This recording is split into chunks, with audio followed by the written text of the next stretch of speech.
మరి మిథున రాశి వారికి డబ్బు అనవసరంగా ఖర్చు పెట్టడము, అనుకున్న పనులలో అన్నిట్లో ఆటంకాలు రావడము, అదేవిధంగా ప్రతి పని ఏదైతే మీరు చెయ్యాలని చెప్పేసి ముందుకు వస్తున్నారో అట్టి పనులన్నీ కూడా ఆటంకాలు వచ్చి ఆగిపోవడము, ఉద్యోగం కోసం ప్రయత్నాలు చేసినట్టయితే కొద్దిపాటి సమస్యలు రావడము, బంధువులతోనూ మిత్రులతోనూ కలహాలు,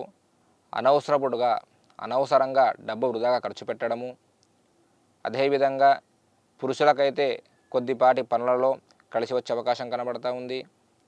అదేవిధంగా ఆరోగ్యం చాలా బాగుంటుంది. మీ యొక్క చేయితోని దాన ధర్మాలు చేస్తారు.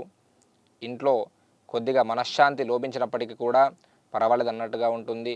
అనుకున్న విధంగా కొన్ని ఆటంకాలు వచ్చినా కానీ కొద్దిపాటి కష్టముతోని మీ యొక్క పనులలో ముందుకు వెళ్తారు. కొన్ని మార్పులు చూస్తారు.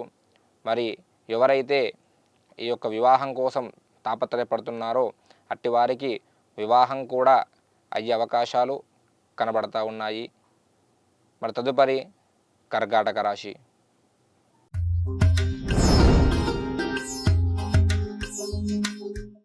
కర్కాటక రాశి వారికి నమ్మిన వారే మోసం చేయడము, బలహీనత, శత్రువులు పెరగడము ఈ విధంగా ఉంటుంది. అయినప్పటికీ కూడా మరి ఈ యొక్క రాశి వారికి ధనలాభము, వస్తు లాభము, వ్యవహార లాభము, కుటుంబంతో కలిసి విహారయాత్రలకు వెళ్ళే అవకాశం ఉంది.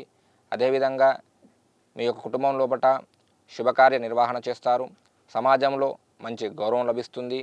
ప్రతి పనిలో కూడా సానుకూలత ఉంటుంది. అనుకున్న విధంగా ముందుకు వెళ్తారు. అదేవిధంగా ఏదైతే పనులు మీరు తలపెడుతున్నారో అట్టి వారికి ఈ యొక్క వారం రోజులలో ఆ పని ముందుకు వచ్చే అవకాశం ఉంది. దాంతోపాటుగా ఆరోగ్యం చాలా మెరుగ్గా ఉంటుంది.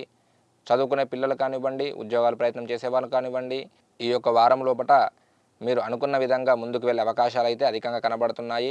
మరి ఈ యొక్క రాశివారు ఈ వారం రోజులలో మీకు వీలును బట్టి ఆ యొక్క శివుడికి సోమవారం రోజు శివుడికి అభిషేకం చేసుకొని, ఉదయం కావచ్చు ప్రదోషకాలంలో కావచ్చు అభిషేకం చేసుకొని మరి స్వామివారి యొక్క అనుగ్రహాన్ని పొంది మరి అక్కడ ఉన్న అయ్యగార్లకు కానివ్వండి, లేదంటే మనకక్కడ గుడి దగ్గరకు వెళ్ళినట్టయితే అక్కడ మనకు కొంతమంది అన్నం కోసం అడుక్క తినేవాళ్ళు అంటే భిక్షగాళ్ళు కొంతమంది ఉంటారు. కాబట్టి ఆ భిక్షగాళ్ళకి మీకు తోచిన రీతిలో మీకు చేతనంతగా సహాయం చేయండి. వారికి అన్నదాన కార్యక్రమం చేసే ప్రయత్నం చేయండి. అన్ని పనులలో కూడా శుభం జరుగుతుంది.